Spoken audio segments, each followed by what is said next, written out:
Anteriormente, nós vimos o funcionamento e a implementação de três algoritmos mais simples, que são o Selection, o Bubble e o Insertion Sort. Esses três algoritmos, no caso médio, ou seja, na maioria dos cenários, eles já têm desempenho ODN ao quadrado, que não é um desempenho ruim. Agora a gente vai estudar o Merge Sort, certo?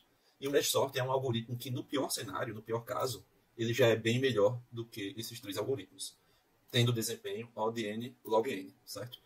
Então a gente vê que claramente a gente tem n vezes n, e aqui a gente tem n vezes uma função que é bem mais suave do que a função linear, que é a função logarítmica. Tá? Então, n log n é um desempenho já muito bom, considerando algoritmos de ordenação. Então, para a gente entender melhor o impacto dessas funções, a gente pode usar esse site do Desmos para desenhar as principais curvas no plano cartesiano. Então, por exemplo, a gente estava falando da curva quadrática, que é essa aqui que eu estou mostrando para vocês, certo? Essa curva verde, que representa o desempenho do Insertion, Bubble e Selection Sort. E o Merge Sort ele fica representado nessa curva aqui da linearítica, né? Que é n log n, na base 2.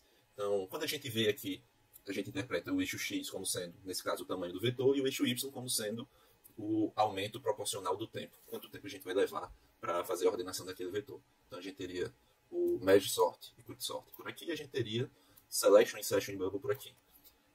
Quando a gente olha para o vetor de um tamanho pequeno, a gente não percebe muita diferença, certo? Inclusive, quando a gente faz teste de performance, de desempenho no nosso computador, a gente também não consegue perceber muita diferença quando a gente está ordenando com o Bubble Sort ou com o Merge Sort um vetor de tamanho 10, por exemplo.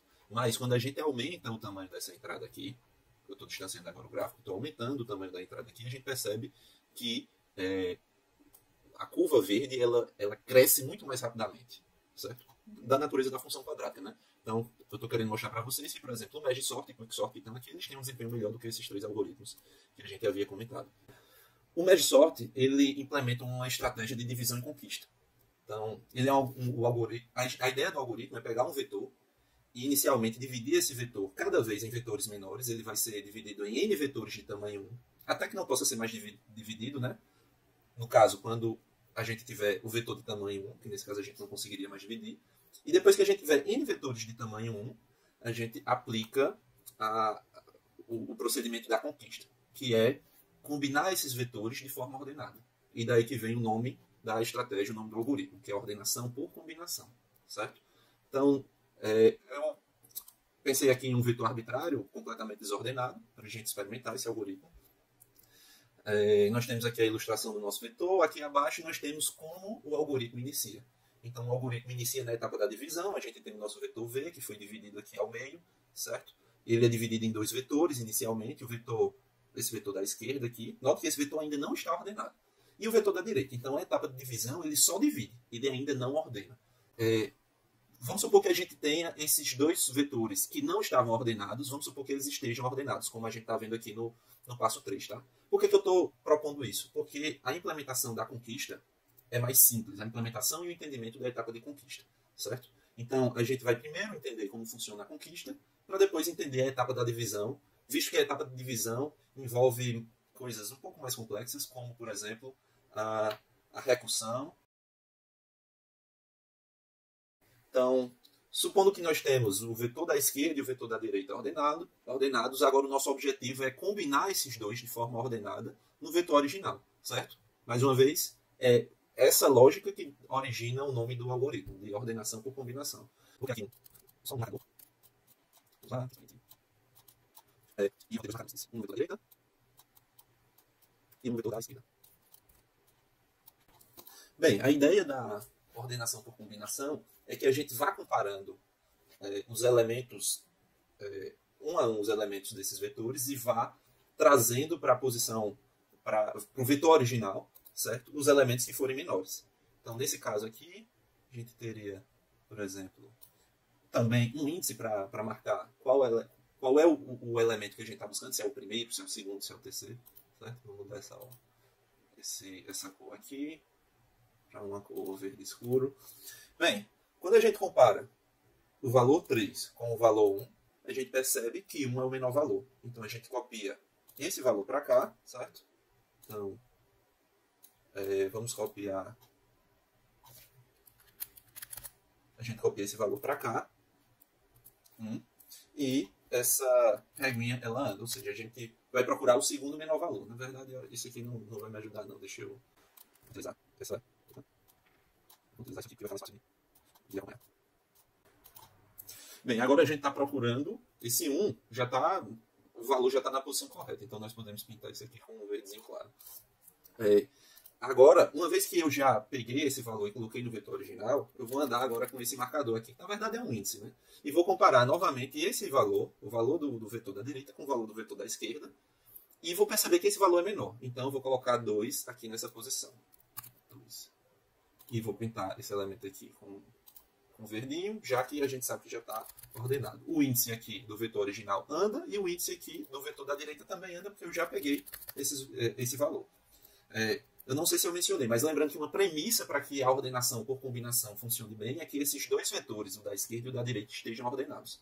Tá? Por isso, é uma premissa. Ele só vai funcionar, essa lógica da ordenação por combinação, se eles estiverem ordenados. Dentro do fluxo original do algoritmo do Mesh Sort, quando a gente chegar nessa etapa, a gente naturalmente vai ter esses subvetores, vamos chamar assim, ordenados. Quando eu comparar o valor 5 com o valor 3, 3 vai ser menor, então eu vou colocar o valor 3 aqui, ele já está. Agora, esse índice anda para a direita, e esse aqui também anda. Quando eu comparar 5 com 3, o 3 é menor que 5, então a gente coloca aqui 3 menor que 5. Esse valor, ele vira... Ops! Esse valor, ele vira o menor valor aqui. Esse cara vai andar para a direita. Quando a gente compara 5 com 4, então 4 é o menor, a gente coloca o 4 nessa posição aqui no vetor original, certo? Esse cara vai estar ordenado agora, e a gente procura agora o sexto elemento, né, o elemento do índice 5. Mais uma vez, agora vou andar com esse índice. A gente vai comparar agora 6 com 5, 5 é menor, então eu vou colocar 5 aqui. Esse valor já vai estar na ordem correta, nós andamos com esse índice aqui de cima, e andamos com esse índice aqui de baixo. Agora a gente compara 7 com 6, 6 é o valor menor, então nós andamos com esse índice aqui. Colocamos 6 aqui, certo? Que é o menor valor. Andamos agora com esse índice aqui de cima. Depois a gente compara 7 com 9, certo? Então 7, a gente copia 7 para cá, anda com esse índice. Esse valor aqui já vai estar na posição correta. Depois a gente compara 9 com 8, 8 é o valor menor, então colocamos 8 nessa posição. Marcamos isso aqui como ordenado, e por fim a gente anda com esse índice aqui do vetor ordenado, e a gente copia o restante dos valores que estavam no vetor. Não que é possível, deixa eu terminar logo para esse valor para cá. É bem possível que em algum cenário possa ser que você chegue ao fim de um dos vetores da esquerda ou da direita e ainda sobre alguns valores no vetor abaixo, no outro vetor para você percorrer. Então, vai ter uma situação que você precisa simplesmente copiar o restante dos valores desse vetor, desse subvetor, né, da esquerda nesse caso. Agora nós vamos para a implementação desse algoritmo. Bem, então aqui a gente está com a função do mesh, certo? Que representa a etapa da conquista. O mesh ele recebe o vetor desordenado e o seu tamanho, o vetor da esquerda e o vetor da direita, com seus respectivos tamanhos. Como eu tinha mostrado anteriormente para vocês, a gente precisa ter esses índices aqui, que é quem vai guiar a nossa comparação e a nossa atribuição no vetor V. Certo? Então nós precisamos do índice index V igual a 0, index do vetor esquerdo também igual a 0, e do vetor direito também igual a 0, pois todos esses índices começam na esquerda. O que a gente vai fazer agora a gente precisa de um laço, certo? Para percorrer, né, esses vetores, esses subvetores da esquerda e direita, comparando os dos elementos e atribuindo no vetor original. Então, esse laço ele vai percorrer enquanto os dois índices ainda não um dos dois índices ainda não tiver chegado ao fim, né? Então, enquanto o índice de E for menor do que tamanho de E, e o índice da direita também for menor do que o tamanho da direita, aí o que a gente vai fazer a gente vai perguntar qual dos dois elementos é menor. Então, se o vetor esquerdo na posição index E for menor do que o vetor direito na posição index D,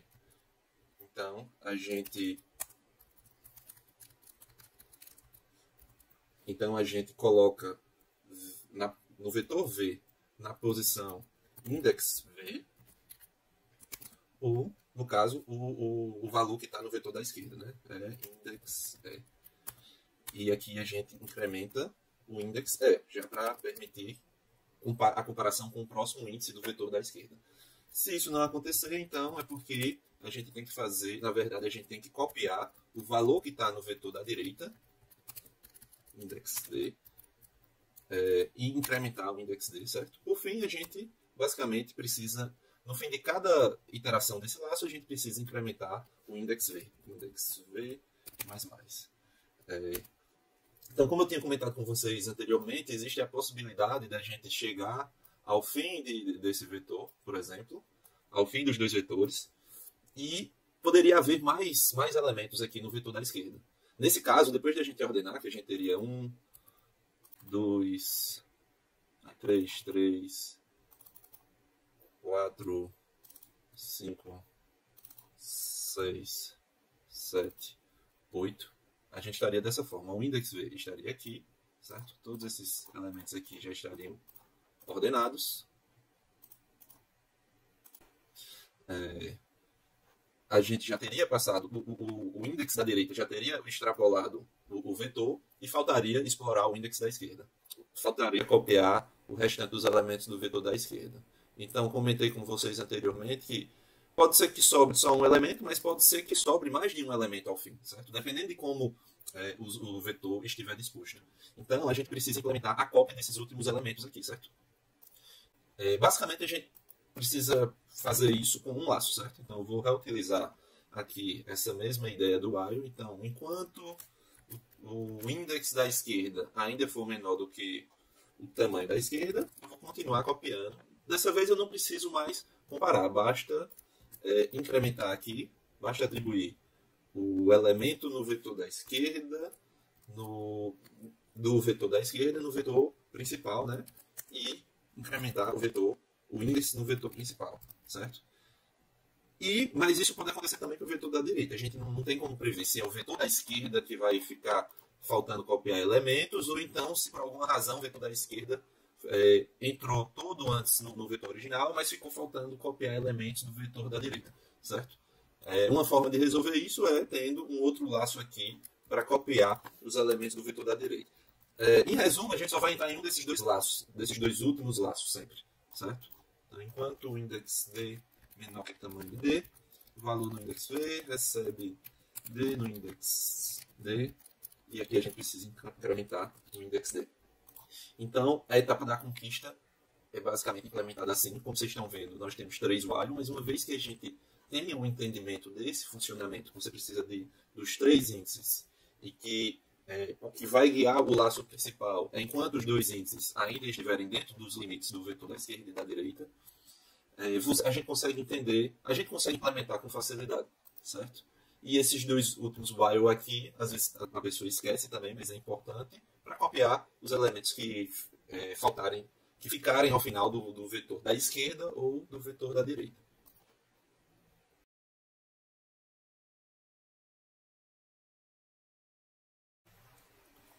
Bem, uma vez que a gente tem implementado o merge, como acabamos de fazer, o próximo passo é implementar o merge sort, certo? Então, nessa explicação que eu acabei de dar para vocês, eu assumi que os vetores da esquerda e da direita já estavam ordenados. Mas aí a gente vai entender como é que a gente chegaria nessa premissa, né? Então, a gente vai entender agora a etapa da divisão. Como eu tinha explicado para vocês, na etapa da divisão a gente vai dividindo o vetor sempre no meio, né? Sempre na metade, até que não seja mais possível de dividir, como eu estou mostrando aqui para vocês, que é o caso dos vetores com tamanho 1. Então, por exemplo, eu peguei esse vetor V, dividi ele ao meio em 2 vetores. Então, peguei esse vetor da esquerda, dividi novamente em 2 vetores, e fui dividindo até que eu obtivesse vetores de tamanho 1, certo? Quando a gente chega nos vetores de tamanho 1, que a gente não consegue mais dividir, certo? Aí a gente faz a ordenação por combinação. Uma coisa interessante de mostrar para vocês é o funcionamento desse algoritmo, que eu não consigo mostrar de forma acurada com essa imagem, para mostrar a ordem com que ele acontece. Então, deixa eu entrar aqui nesse link. Eu vou pegar um array de tamanho 8 e vou selecionar aqui valores arbitrários. A primeira coisa que eu vou fazer é dividir esse vetor ao meio. Aí depois eu continuo dividindo os vetores ao meio, mas só que pela natureza da recursão, eu primeiro divido o vetor da esquerda até que eu não consiga dividir mais. Então, ao dividir esse vetor da esquerda em 2, essa execução aqui da direita ela fica parada. Quando a gente implementar, isso vai ficar mais claro para vocês. Então, mais uma vez, eu ainda consigo dividir esse vetor da esquerda em 2. Uma vez que eu dividi ele em 2, aí agora eu executo a etapa da combinação. Então, 493 é menor que 561, então eu copio para cá. E 561 é copiado para o final, certo? Depois, a gente vai executar a divisão aqui. Esse vetor aqui da direita ainda consegue ser dividido. Por fim, agora eu vou executar a conquista, que é a combinação. Então, 217 é menor que 806, então a gente vai ter agora 217 antes de 806 nesse vetor aqui. Por fim, eu vou combinar esses dois vetores, como eu estava mostrando para vocês. Então, eu vou executar aqui mais rápido para a gente ir para a parte mais importante. A gente está executando a parte que nós acabamos de implementar. Uma vez que esse vetor da esquerda esteja todo ordenado, aí a gente executa recursivamente o merge sort na direita. Então, a gente vai dividir isso aqui em 2. Depois, eu vou dividir esse vetor da esquerda em 2, mais uma vez. E agora, eu vou combinar através da função merge. Então, esse vetor está ordenado. Agora, eu vou dividir esse vetor da direita em 2. E vou ordenar através da combinação. E, por fim, esses dois subvetores aqui, eu vou ordenar através da combinação desse outro vetor maior. Então, 19 é menor que 149, 149 é menor do que esse valor aqui, está difícil de ver, 535, 535 é menor que 574. E assim, a gente chegou naquela etapa que foi o nosso ponto de partida para implementar o mesh, certo? Bem, então a gente vai implementar agora a etapa da divisão, certo? A gente chama essa função de merge sort, que é a função que inicia, né? É a primeira etapa da ordenação. Para a divisão, a gente recebe o vetor original e o seu tamanho, certo? E como ela é uma função recursiva, a primeira coisa que a gente tem que atentar é a condição de parada ou de continuidade, né? Para que a gente saiba até onde aquela recursão deve executar. No caso do merge sort, é bem simples a gente saber a condição de parada, porque a gente vai sempre dividir o vetor enquanto ele puder ser dividido, ou seja, enquanto ele for maior que 1. Então, se o tamanho do vetor for maior que 1, a gente consegue executar o merge sort recursivamente. Então, como a gente está na etapa da divisão, o que a gente vai fazer é, a gente vai dividir o vetor em 2, certo? Então, basicamente, a gente precisa ter aqui o meio. Então, meio é tamanho do vetor dividido por 2, certo? E a gente pode ter aqui o tamanho do primeiro vetor, na verdade, e o tamanho do primeiro vetor é meio, né? Então, int tamanho do primeiro vetor vai ser meio, certo? A gente precisa agora alocar o primeiro vetor, que é o nosso vetor da esquerda. Então, int ponteiro, v1 igual a int ponteiro, malloc. Aí o tamanho do nosso vetor, que é o tamanho de v1, vezes size of, o tamanho do tipo inteiro. E agora a gente vai copiar os elementos da primeira metade de v para v1. Então, for int i igual a 0, enquanto i for menor do que o tamanho de v1, então i mais mais. Então, basicamente aqui a gente vai copiar para v1 na posição i, os elementos de v na posição i. Em seguida, a gente vai fazer a mesma coisa. Então, a mesma coisa a gente vai fazer aqui para o vetor da direita, certo? Vou até copiar esse código aqui. O que a gente vai poder fazer é o seguinte. O tamanho de v2, que é o vetor da direita, é basicamente o tamanho de v menos o tamanho de v1. Aqui eu vou instanciar v2, vetor da direita, certo? Com o tamanho de v2.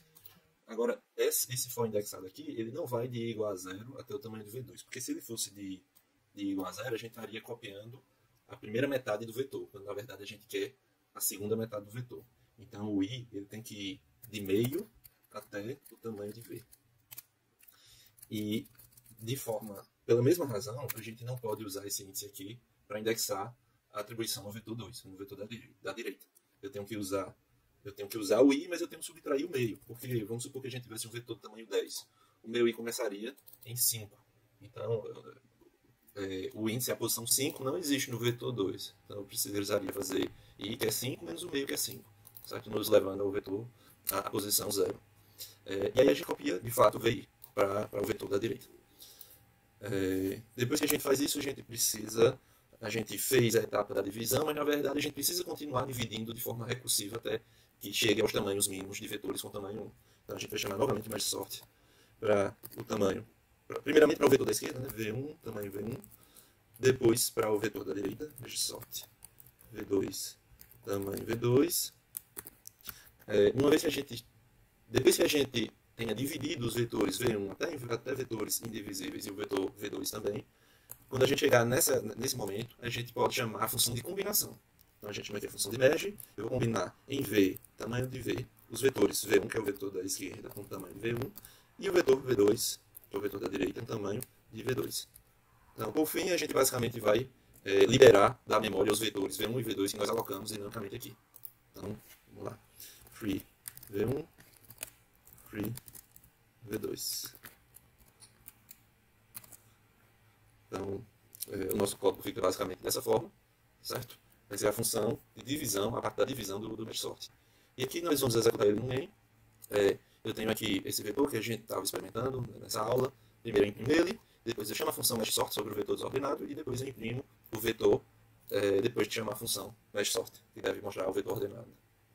Então aqui a gente está vendo o vetor primeiramente desordenado e por fim o vetor ordenado.